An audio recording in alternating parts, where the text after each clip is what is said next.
Nigeria's inflation figures have dropped to 11.6% in May.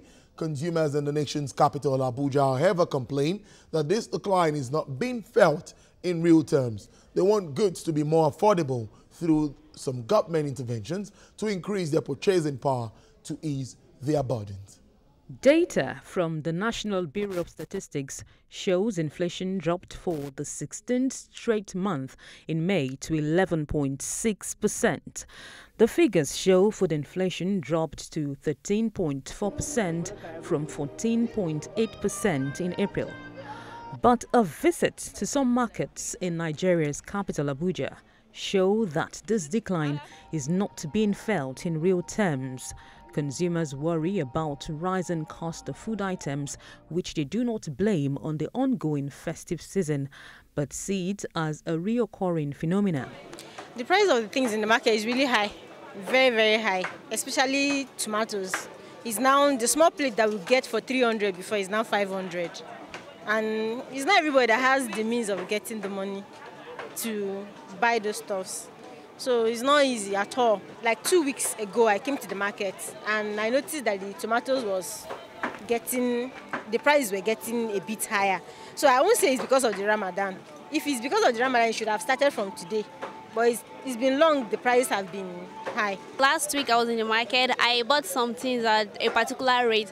So coming to the market today again, I noticed that the price have increased, and that actually really has not been good. The price of things in the market is going high. It's not reducing. There's not making any difference. It's higher than more before. We don't know if it's because of the salad. Maybe for next week, we are going to see the reducing of the price. But for now, the price is higher. It's not coming down, it's not dropping. Everything is expensive. They now call for an improvement in the people's purchasing power through job creation and more government support to agriculture. They are hopeful it could indeed help cut down on food prices. Federal government should help. We need their help. Sure. Let them know what they should do. Let them go straight to the agri sector and know what to do and help the farmers both ways. Even animal farm and ordinary farm, let them know what to do. That should be their priority. Everybody is working. You have one or two things to do. I don't think when you come to the market, you'll not be able to afford some things. So they should try and create jobs for the unemployed. And maybe the market people should try to maybe lessen the price for us. Nigeria's May inflation figure is its lowest since February 2016, when it was at 11.4%. The Monetary Policy Committee of the Central Bank of Nigeria has continually left key interest rates unchanged at 14%, with one of its reasons being inflation above a target band of between 6 to 9%. Lara Folayo, TVC News, Abuja. Well, 11.6%, talking about inflation rate, well, seems to be good, as in talking about predictions and projections we've had. I have in the studio Director General, Lagos Chamber of Commerce and Industry, Mr. Muda Yusuf, to talk more about this. Thank you very much, DG, for joining us. Thank you very much, my pleasure. Well, DG, 11.6%. It's a two-way thing now. Nigerians are here to say, yes, it's all Uhuru. Do we have food on our table? The effect on the masses is what we're really looking at. Is it really trickling down?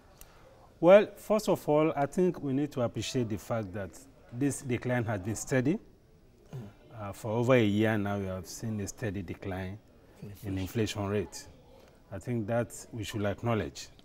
It's also an indication that the macroeconomic environment is increasingly becoming more stable. These are the things that this kind of numbers also point to. But the worry is that the food component of inflation is still very high. The food component, as we speak, is about 13.45%, compared to the headline inflation, which is 11.6%.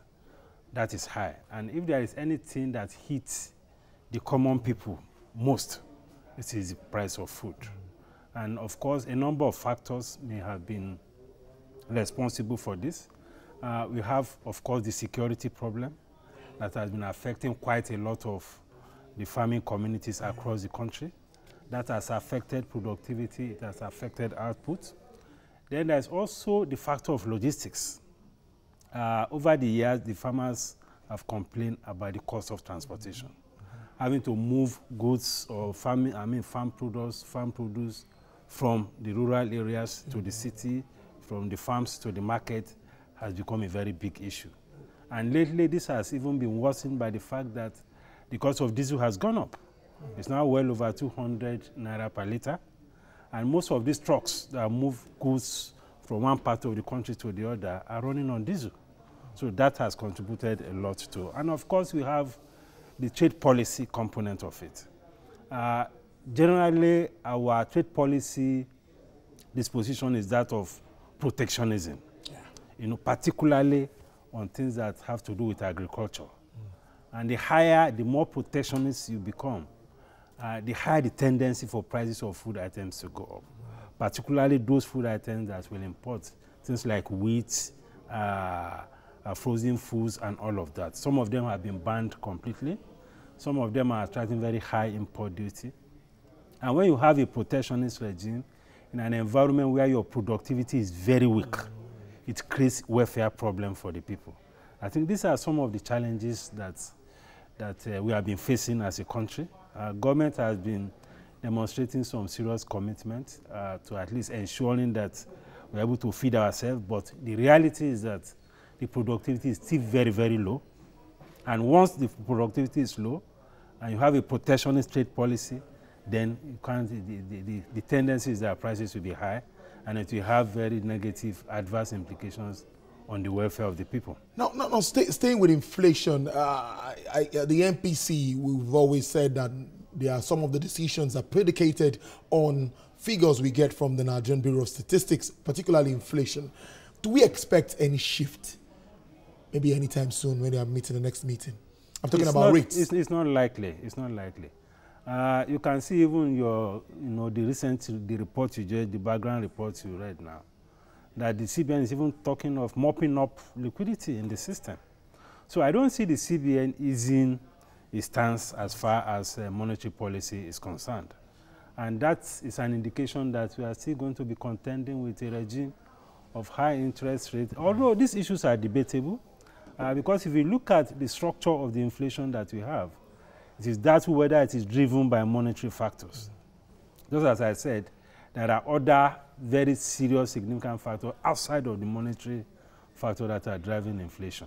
So it's debatable whether, tightening monetary stance or deploying monetary policy instruments is what can actually deal with the problem of inflation. I think it's something that you can interrogate. It's a big one there. Well, let's now look at the budget. Now, barring any last-minute changes, President Muhammadu Buhari will sign or should sign the 9.1 trillion naira 2018 budget into law. Now, we expect that to happen tomorrow, where that will be the biggest story if that actually happens in the world of business. And we'll be bringing you up to speed with details and breakdown of that document. What presidential media aide Femi Adesina had after last week's Federal Executive Council meeting hinted that the president would sign the budget this week. The budget signing is crucial to kickstart the 2018 fiscal year and avoid the government shutdown, as the 2017 budget cycle ended on June the 13th, which was the date when Vice President Yemi Osinbajo signed last year's budget in absence of when the president was actually sick. Well, President Buhari had in November presented a budget of 8.6 trillion naira to the National Assembly in hopes of fast-tracking the budget approval process. But the National Assembly pushed up the budget size by 500 billion naira. Well, the budget, we expect finally that the president will assent to this budget and it will become law, because it is not yet a law.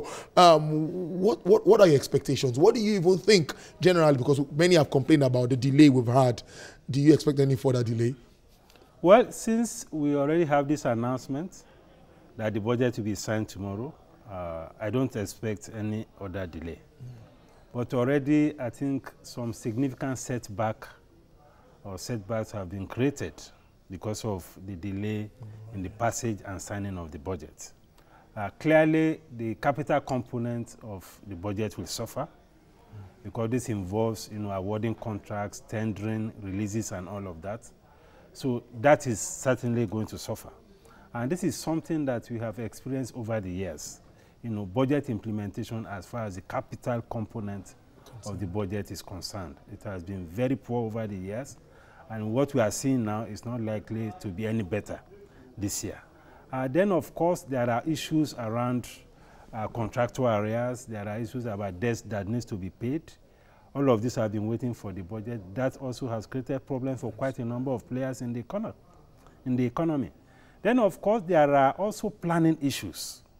Both in the public and private sector, quite a number of operatives in these sectors also take a cue from the budget for purposes of planning their budgets, doing their business strategy and so on.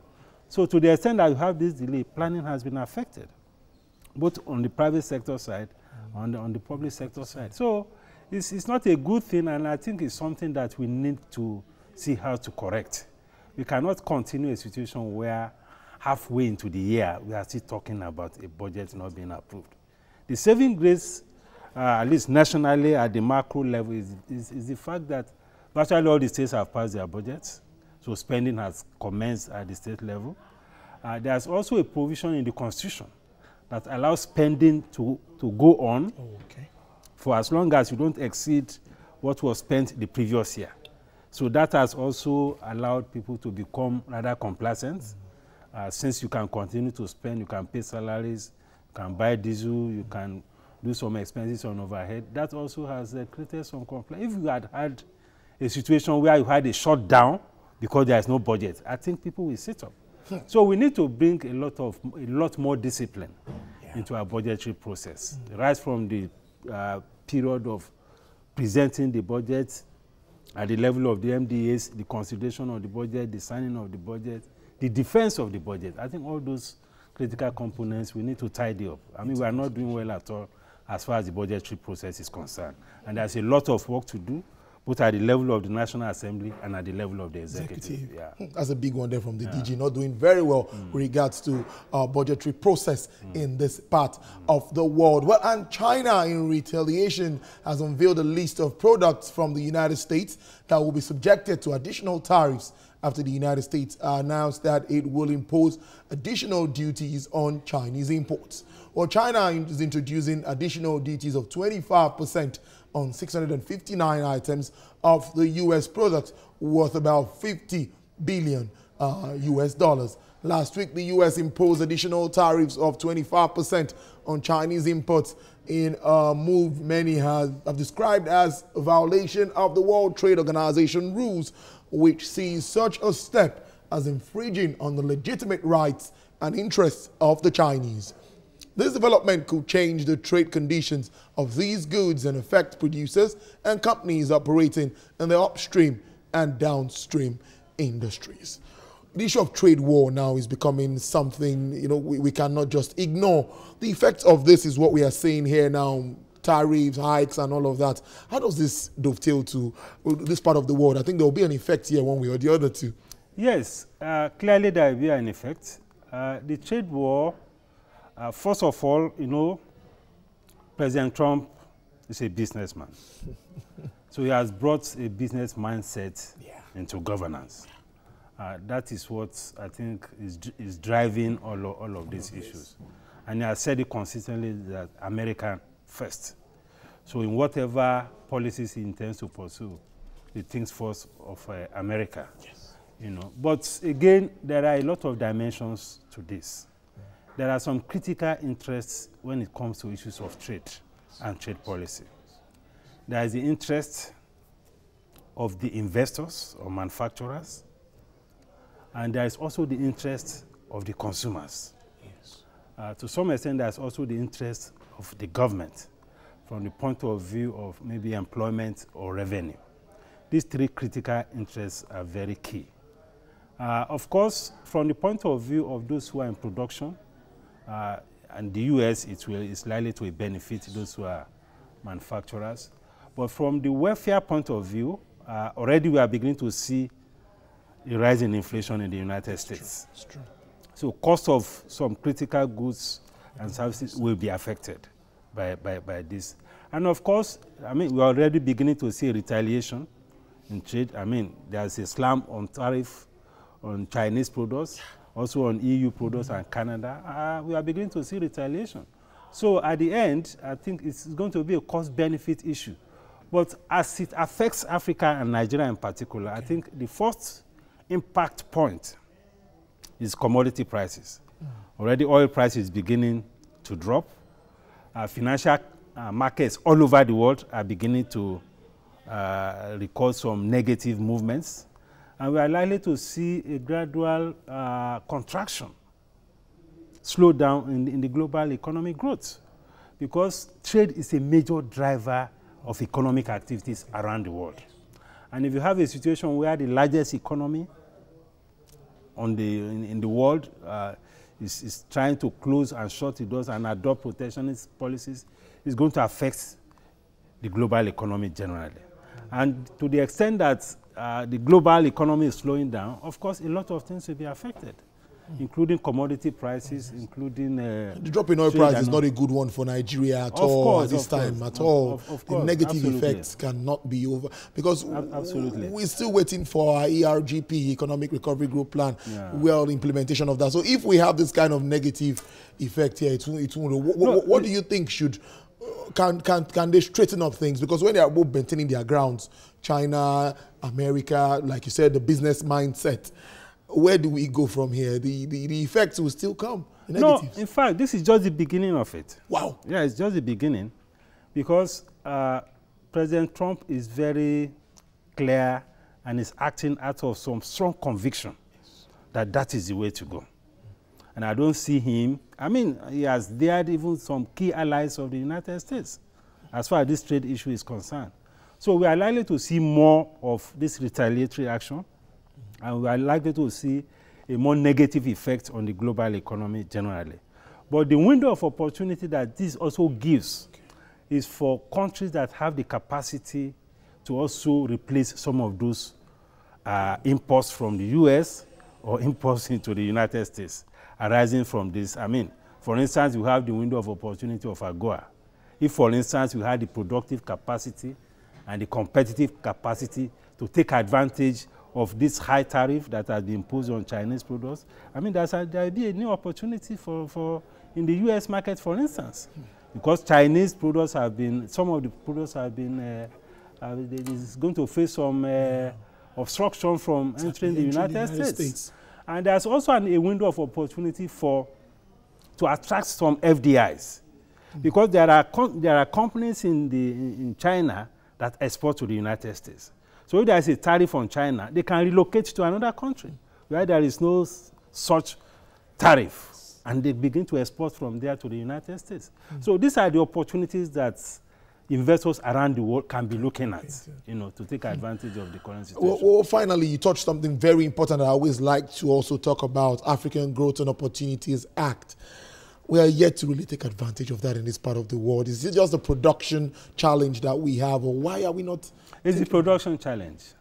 We have, in trade balance, we have what we call the supply side constraints, supply side issues. The opportunities are there, the entrepreneurs are there, but the environment is not quite there. Because for you to take advantage of opportunities at the global level, it's about competitiveness. No other thing. It's about competitiveness in your price. It's about competitiveness in your quality. Well, the government has assured us of its commitment to improving the business environment. We have seen the activities with the Presidential Ease of Doing Business Council. A lot of things have been done, but we are not yet there. So what will position Nigeria to take advantage of the opportunities that exist, either from this trade war or from the AGOA that you mentioned, is for us to be able to scale up our productivity as a country. And infrastructure is key. Funding is key in all of this. Director General, Lagos Chamber of Commerce and Industry. Well, it's always a pleasure having you on Business Nigeria. Thank you very much, looking at all of these issues in one. It's a pleasure. Thank you very much. Thank you.